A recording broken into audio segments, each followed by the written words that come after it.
ఏమైందమ్మా?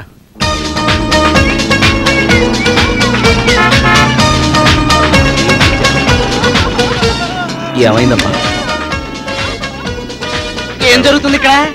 అరే కెమెరా లేకుండా ఓవర్ యాక్ట్ చేసేస్తుంది. షూటింగ్ అదే బాబు, లూటింగ్. ఆవిడ మెడలో సూత్రాలు ఎవరు తెంపుకుపోయేట. పిల్లలకి టిఫిన్ క్యారేజ్ ఇద్దామని బయటకు వచ్చా.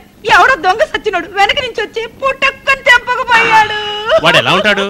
ఏ నువ్వు పెంచుకుంటావా? వాడు ఎలా ఉంటే నీకెందుకయ్యా? తిరిగి వస్తాడా? తెంపుకు పోయింది తెచ్చిస్తాడా? నోర్మి అక్కయ్య గారు. అయ్యో, 3 కాసులు పెట్టి మొన్ననే చేయించారు. ఎవరు బావగారా? ఏమయ్యా, నీ వయసు ఏంటి, ఆవిడ వయసు ఏంటి? నేను అక్కయ్య గారు అనగానే వెంటనే నువ్వు బావగారు అనేయాలా? కొట్టేనంటే కడజోడు పగిలిపోద్ది. అక్కయ్య గారు మీరు బాధపడకండి.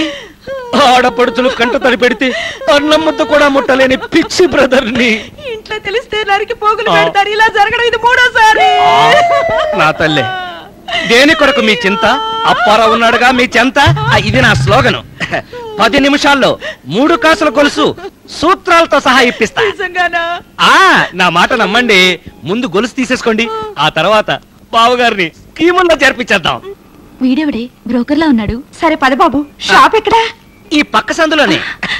నేను రావాల్సిన అవసరం లేదు, ఈ అడ్రస్ తీసుకెళ్తే సరిపోతుంది. అప్పారావు పంపించాడని చెప్తే మిగతా విషయాలని వాళ్లే చూసుకుంటారు. వస్తా తమ్ముడు. చూడండి అక్కయ్య గారు, బంగారం విషయంలోనే కాదు ఏ విషయంలో అయినా సరే మీకు అవసరమైతే ఈ అప్పారావుని తలుచుకోండి. వెళ్ళండి. అలాగే.